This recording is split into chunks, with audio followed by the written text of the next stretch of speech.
जब जब मनुष्य दुखी होता है तब तब अपने दुख का कारण दूसरों के ऊपर थोप देता। यदि पति दुखी है तो कहता है मैं पत्नी के कारण दुखी हूँ, मेरी पत्नी ठीक नहीं है, मनमानी करती है। और पत्नी जब दुखी होती है तो कहती है मैं पति के कारण। माँ दुखी होती है तो कहती है बच्चों के कारण दुखी। और बच्चे दुखी हैं तो कहते हैं मैं माता पिता की मूर्खता के कारण दुखी हूँ। पिताजी दुखी हैं तो कहते हैं ये परिवार की उल्टी चाल चलन के कारण मैं बहुत परेशान हूँ। और याद रखना, जब तक तुम्हारे दुख का कारण दूसरों के हाथ में रहेगा तब तक तुम कभी सुखी न हो सकोगे। क्योंकि दूसरे लोग तो अपने मन से, अपनी बुद्धि से, अपने संस्कारों से अपनी स्वच्छंद जिंदगी जिएंगे। फिर तो तुम्हारी वही दशा होगी जैसे बेर के पेड़ के पास में लगा हुआ केला का पौधा, वही रस डोला आपने उनके फाटत अंग। बेर केर कैसे निभे, कह रहीम कैसे निभे बेर केर को संग, वही रस डोले आपने उनके फाटत अंग। हवा का झोंका चलता है, बेर की डालें झूमती है और नीचे उतरती है, केले के पत्ते में फंस करके पत्तों को फाड़ देती है। बेर तो अपने हवाओं की मस्ती में झूम रहा है, लेकिन सभी अंग फट गए। बोलिए सदगुरु भगवान की, जिनके यहाँ से मैं सत्संग करके आया हूँ, महान भक्त श्री भोला प्रसाद शाह, अंजना देवी शाह, महान भक्त श्री अभिषेक शाह और रवि शाह का पदार्पण हुआ।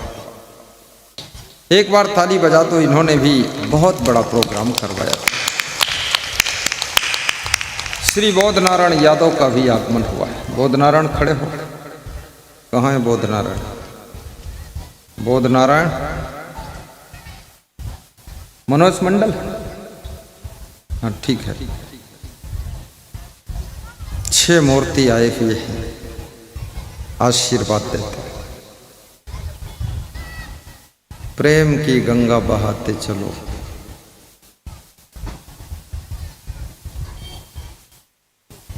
बेर और केर का संग, ऐसे ही सज्जन और दुर्जन का संग होता है। जिसमें हनुमान जी लंका को गए थे,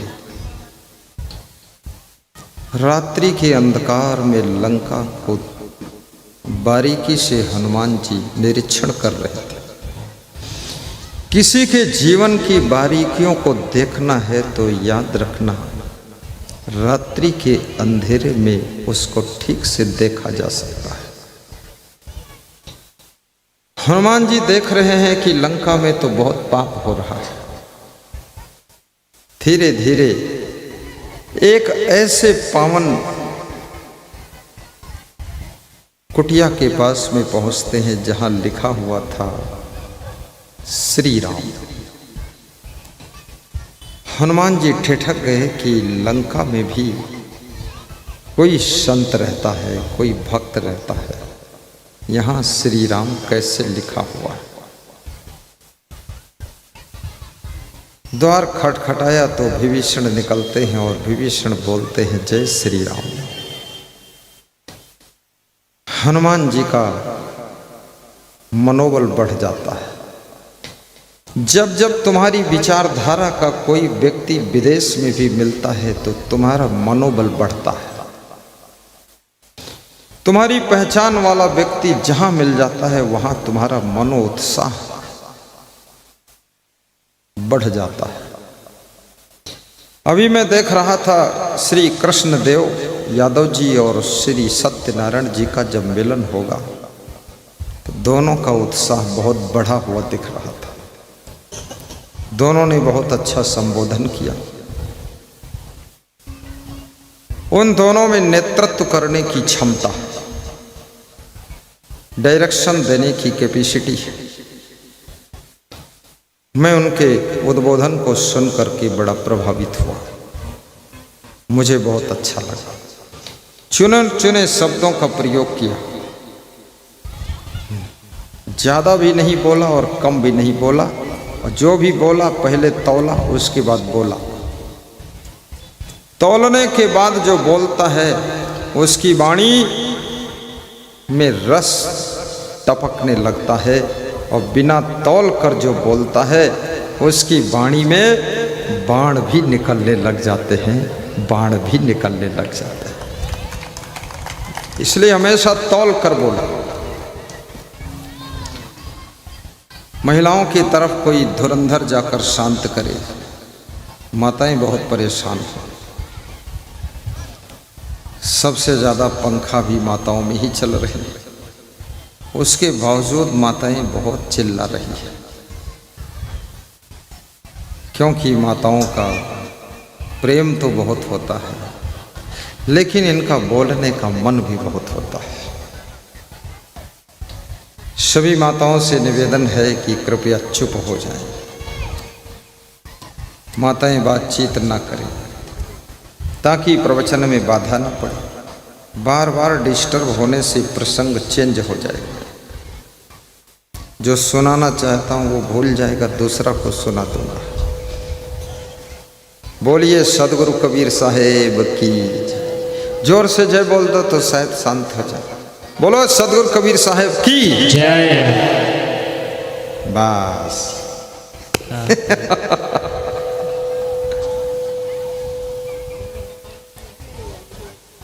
जब विभीषण से हनुमान जी का मिलन हुआ, हनुमान जी भी बहुत प्रसन्न हो गए और विभीषण का मन भी ऐसा लगा कि अब राम दूत का दर्शन हुआ है तो कभी राम का भी दर्शन होगा। अगर गुरुदेव के किसी संत का दर्शन हो जाए तो कभी न कभी गुरुदेव का दर्शन भी वो करा देगा। विभीषण की कुटिया में हनुमान जी प्रवेश करते हैं और कहते हैं, विभीषण, ये राक्षसों के बीच में तुम कैसे रहते हो? यहाँ कहाँ सज्जन कर बासा? मैंने रात में भ्रमण करके देखा है, यहाँ तो बहुत पाप हो रहा है। विभीषण ने कहा, मैं ऐसे रहता हूं जैसे 32 दांतों के बीच में जीभ रहती है। जीभ के सब तरफ 32 दांत लगे हुए हैं और मुंह में तुम खाने के लिए कुछ भी रखते हो, दांत मेहनत करके उसे काटते हैं, लेकिन स्वाद जीभ लेती है, स्वाद दांतों को नहीं मिलता है। काटने वालों को जीवन का स्वाद नहीं मिलता है, जीभ जोड़ने का काम करती है, इसलिए जीभ को स्वाद मिलता है। जो समाज में जोड़ने का काम करते हैं, संगठन का काम करते हैं, वही जीवन के आनंद का स्वाद पाते हैं। जो तोड़ने और काटने कुतरने का काम करते हैं, वह दांत जैसे मेहनत तो बहुत करते हैं, लेकिन उनके जीवन के आनंद का स्वाद उनको मिलता ही नहीं है। इसलिए जीभ बन करके जियो।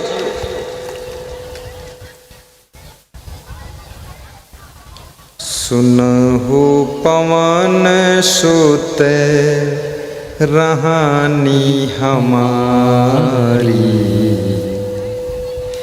जिमि दसनन बीच जीभ बिचारी, जिमि दसनन बीच जीभ बिचारी, सुनहु पवन सुत रहनी हमारी, जिमि दसनन बीच जीभ बिचारी।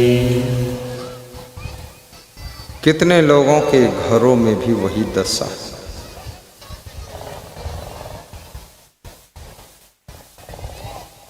राक्षसों के बीच में जीव की तरह बच के, विभीषण की तरह बच के रहना पड़ता।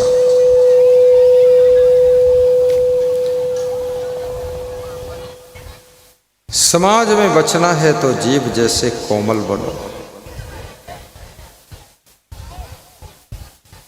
और याद रखना, दांत जन्म लेने के बाद उगते हैं और फिर दूध के दांत एक एक करके टूट जाते हैं।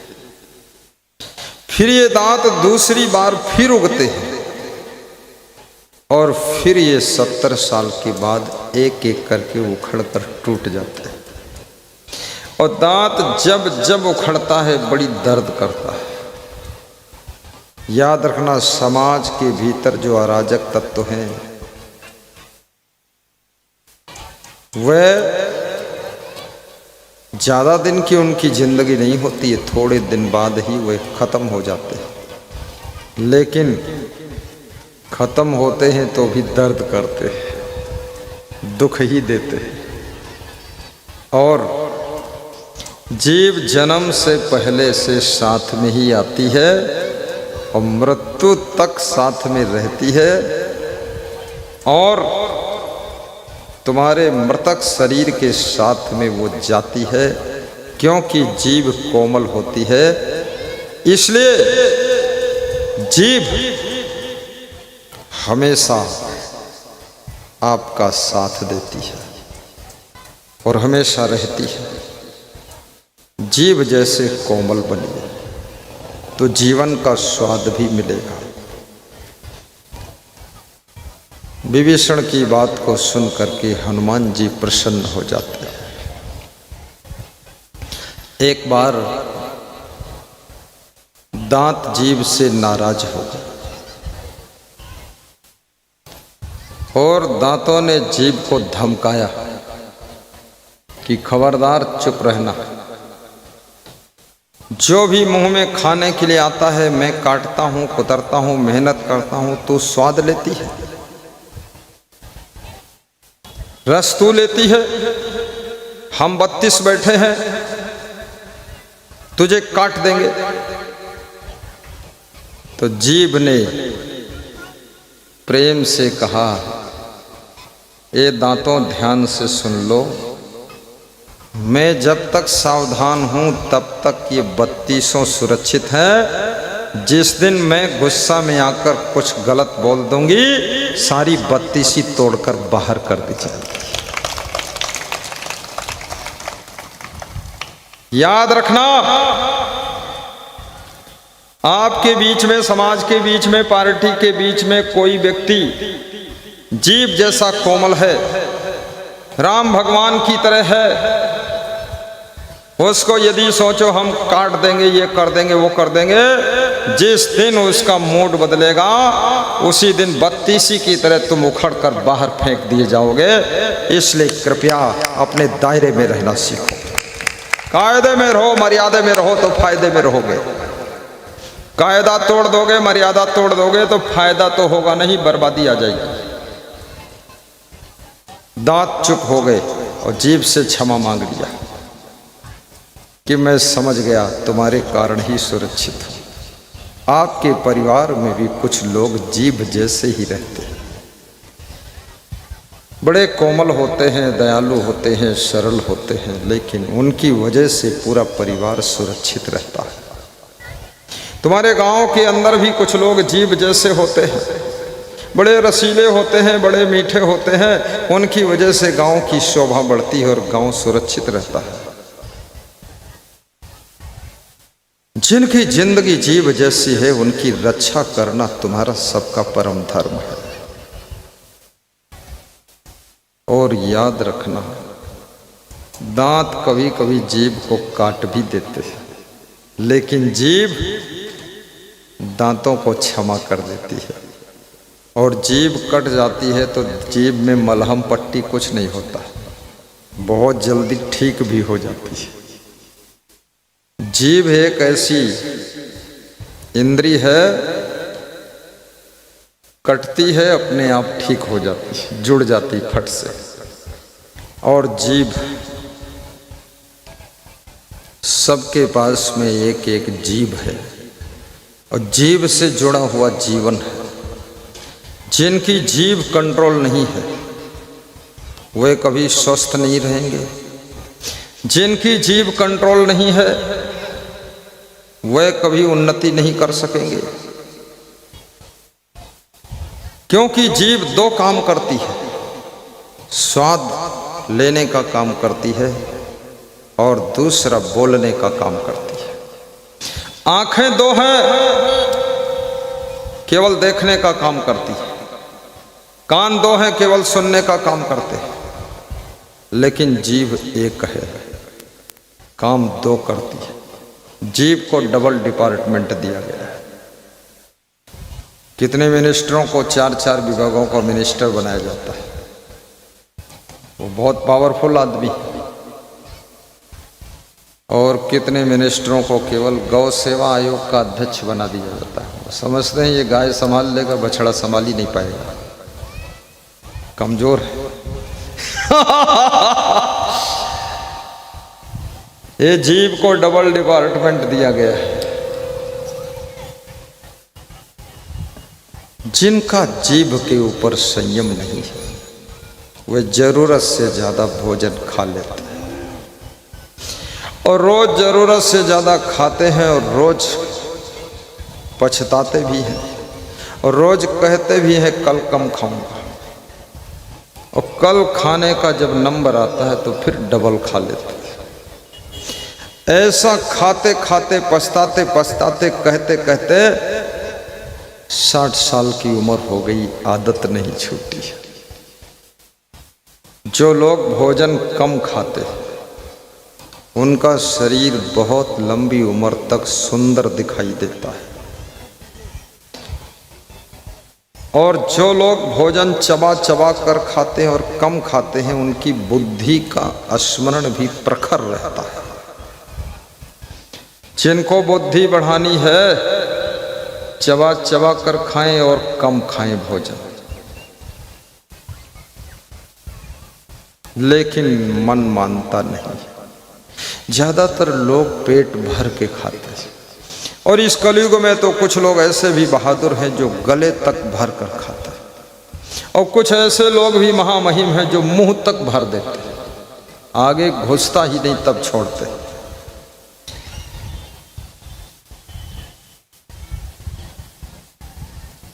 गांव के एक धन्नु सेठ किसी के बारात में गए।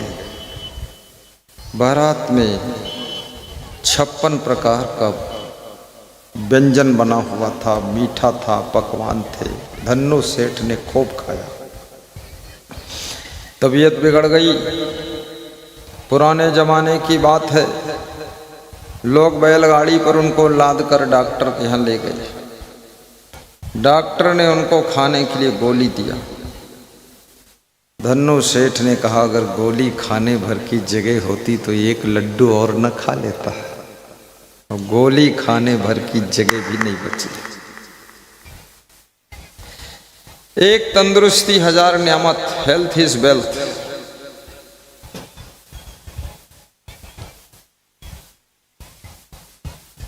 एक सेहत हजारों सुख के समान है। पानी ज़्यादा पीजिए, इतना ज़्यादा भी पानी मत पीजिए कि किडनी फेल हो जाए, इतना कम भी मत पियो कि किडनी में सब कचरा फंसा रह जाए। पर्याप्त पानी पीजिए। बुद्धि बढ़ाने के लिए दिन भर में कम से कम 4-5 बार जोर से हंसिए भी। आज के युग में लोगों की हंसी खुशी धीरे धीरे घटती जा रही है, क्योंकि कबीर साहब कहते हैं लोगों का संतोष समाप्त हो रहा है। भक्ति के मार्ग में 2 चीजें मुख्य रूप से याद रखना चाहिए, श्रद्धा और सबूरी।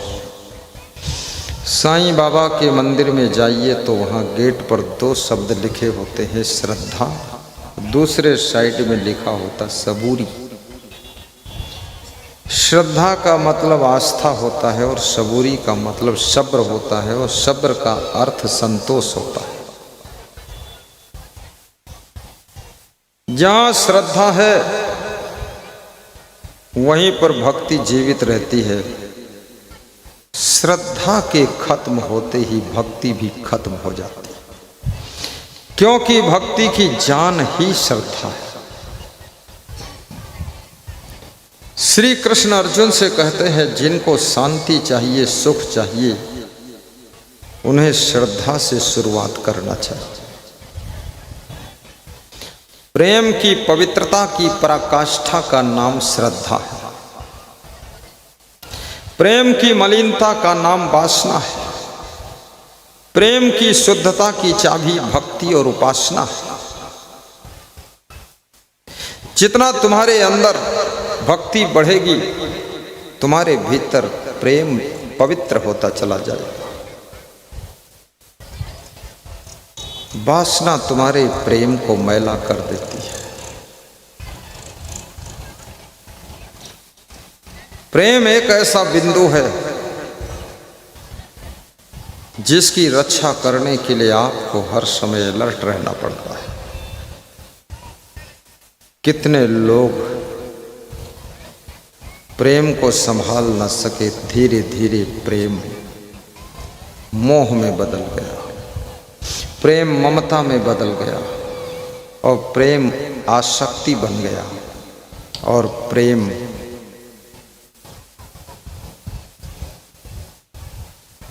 वासना का रूप धारण करके जीवन के लिए दुखदाई हो गया।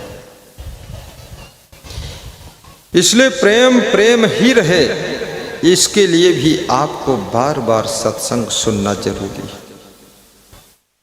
और सत्संग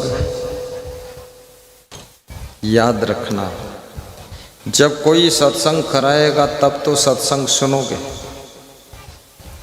रसगुल्ला तो सब लोग खाना चाहते, लेकिन रसगुल्ला कोई बनाएगा तब तो खाओगे, रसगुल्ला कोई खरीद कर लाएगा तब तो खाओगे। ऐसे थोड़े रसगुल्ला मिल जाए। सत्संग सुनना तो चाहते हैं लोग, सत्संग कराएगा कौन? कौन सत्संग कराएगा? कौन गुरु जी को बुलाएगा?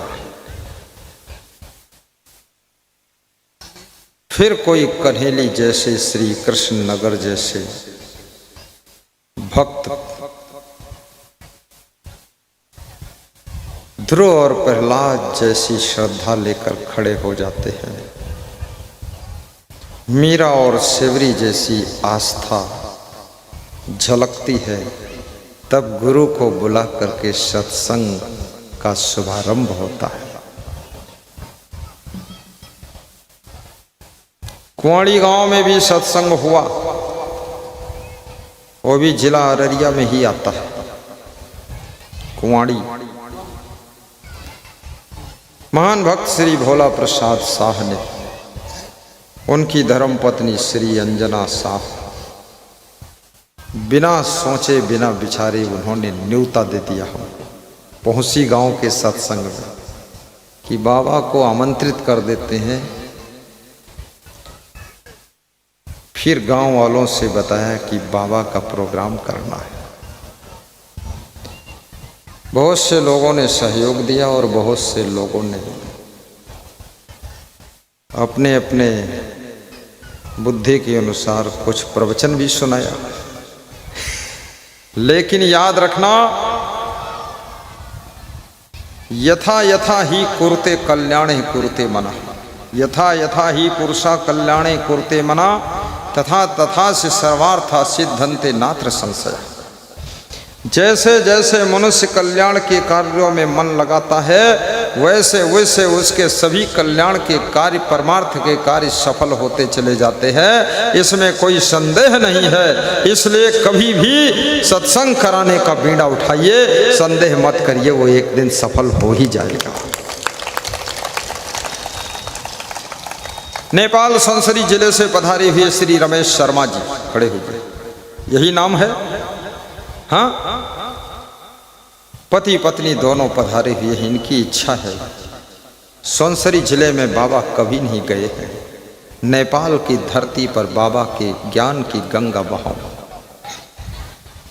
ये अकेला व्यक्ति हिम्मत कर रहा है, इनका भाई आया था, पत्नी आई है। याद रखना, तपस्या तो भागीरथ ने अकेले किया था, लेकिन जब गंगा जी आ गई पूरी दुनिया के लोग गंगा स्नान करके अपने पाप ताप संताप को धोने का काम कर रहे हैं, लेकिन तपस्या भागीरथ ने किया था। तुम्हारे बीच में से कोई भागीरथ बनकर खड़ा हो जाए तो उसकी तपस्या से आने वाली ज्ञान गंगा, सत्संग की गंगा में डुबकी लगाने के लिए सबको तैयार हो जाना चाहिए। ये सौभाग्य है, कोई बुलाकर लाया तो है, सहयोग देना चाहिए। बैठिए। सत्संग ज्यों-ज्यों बढ़ेगा त्यों तो हिंदू धर्म भी मजबूत होगा, भारतीय संस्कृति मजबूत होगी, आपके खोए हुए सोए हुए संस्कार भी जागृत होंगे। प्रवचन और सत्संग के माध्यम से ही तो आपकी संस्कृति की रक्षा करने वाले सूत्र आपको प्रेषित किए जाते हैं। आत्म कल्याण तो है ही, लेकिन तुम कौन हो कितने लोगों को मालूम नहीं हिंदू होता क्या। हिंदू होना एक गौरव की बात है। याद रखना, हिंदू धर्म बहुत श्रेष्ठ धर्म है। पाकिस्तान से 2 मुस्लिम भाई मेरे आश्रम लखीमपुर खीरी आए, बोले मेरा मन होता आपका शिष्य बन जाऊं और उसके बाद हिंदू बन जाऊं। तो मैंने कहा मुझसे कहो मत, पहले हिंदू बन जाओ। तो बोले कैसे बनूं? तो हमने कहा चोटी रख लो और कपड़ा हिंदू जैसे पहन लो और नाम बदल लो अपना। हमने कहा क्या नाम है? बोले खुदा बख्श। तो हमने कहा अब नाम रख दो राम बख्श, जाओ। राम बख्श बना दिया। तुमने कहा हिंदू क्यों बनना चाहते हो? तो उन्होंने कहा इसके नियम अच्छे हैं, पवित्रता है, सफाई है, शुद्धता है, सत्संग से शांति मिलती है और हिंदू धर्म में प्रेम बहुत है। और हिंदू धर्म में इच्छा हो शाकाहारी रहो, वैष्णव रहो, जैसी इच्छा हो, जबरदस्ती नहीं है, कोई नियम नहीं है कि तुम्हें मांस खाना ही पड़ेगा। इसलिए ये धर्म हमको पसंद है। याद रखना, तुम्हारा सौभाग्य है जो हिंदुस्तान की धरती पर जन्म हुआ, और दूसरा सौभाग्य है जो हिंदू के घर में जन्म हुआ, और तीसरा सौभाग्य है जो कंधेली, श्रीनगर और कुंवाड़ी जैसे गांव में जन्म हुआ, जहां पर सत्संग की गंगा बहाने के लिए भक्त कोई खड़ा हो जाता है।